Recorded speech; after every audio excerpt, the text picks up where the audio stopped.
दोस्तों, मैं Sanjay Kumar Sharma SS classes में आप सभी का स्वागत है।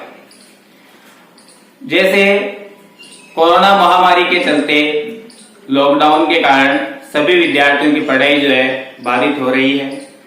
इसी सानिध्य में मेरे एक मित्र के द्वारा मुझे सुझाव दिया गया कि क्यों न अपन भी अपनी क्लास जो है ऑनलाइन दे करके विद्यार्थियों के हित के लिए कुछ योगदान घर बैठे बैठे शुरू करें। इसी सानिध्य में इसी कड़ी को आगे बढ़ाते हुए मैं मेरे दोस्त के सानिध्य में ये आज संस्कृत की एक क्लास शुरू करने जा रहे हैं। इसके अंदर यदि किसी प्रकार की कोई कमी हो तो कमेंट बॉक्स में आप कमेंट करके जरूर बताएं, क्योंकि आज ये मेरी पहली क्लास है, इसलिए शायद हो सकता है, स्वाभाविक है, इसमें बहुत सारी त्रुटियां होगी।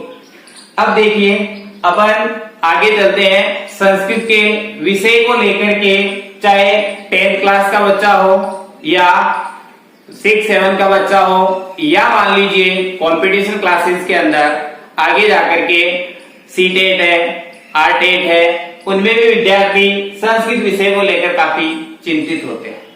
देखा जाए तो संस्कृत एकदम सामान्य और बेहद सरल विषय है, लेकिन ये प्राचीन भाषा होने के कारण आज अपन इसका महत्व नहीं समझ पा रहे हैं, इसीलिए ये हमें बेहद जटिल या कठिन लगती है। देखिए दोस्तों, संस्कृत विषय को मुख्य रूप से 4 भागों में बांटा गया है।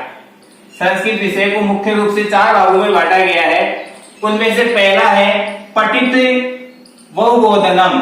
इसके अंदर क्या होता है कि एक विद्यार्थी जो है संपूर्ण वर्ष में अपना जो पाठ्यक्रम पढ़ता है, उस पाठ्यक्रम की पढ़ी हुई चीजों के जो ज्ञान ग्रहण करता है, उस ज्ञान को वो परीक्षा के अंदर लिखना, यानी जो पढ़ करके जो बोध हुआ, जो ज्ञान अर्जित हुआ, उसे बताना।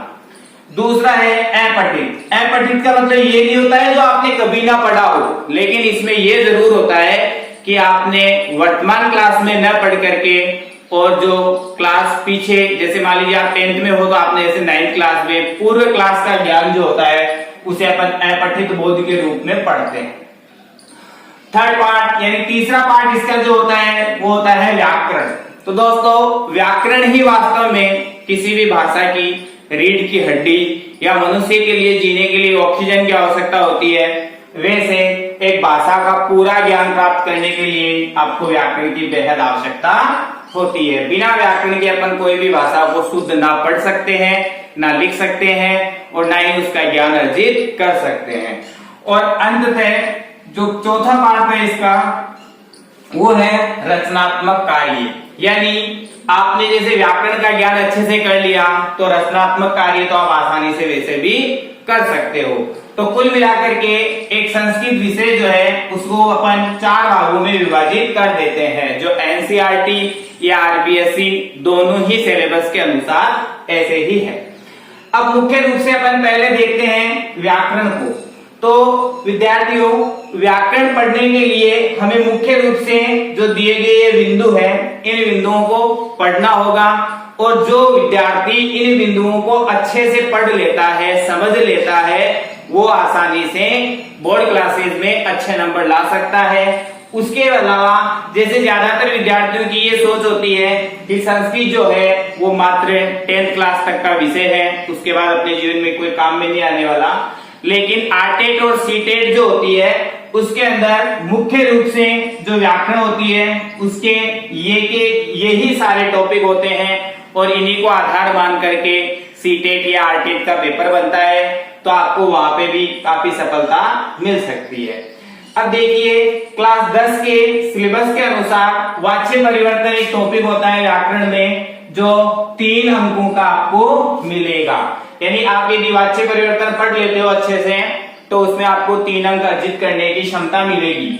उसके अलावा जैसे संधि है तो ये 4 अंक का रहेगा, समास जो है ये 3 अंकों का रहेगा, कारक जो है 3 अंकों का रहेगा, प्रत्यय जो है वो 4 अंकों का रहेगा, अव्यय जो है 3 अंकों का रहेगा, अनुवाद जो है वो भी 3 अंकों का रहेगा, अशुद्धि संशोधन जो है ये 2 अंकों का रहेगा, और घटिका सायेन समय लेखनम, इसका तात्पर्य हुआ आपको एक घड़ी का चित्र मिलेगा, उसमें समय लिखा हुआ होगा, उस समय को आपको संस्कृत में लिखना होगा।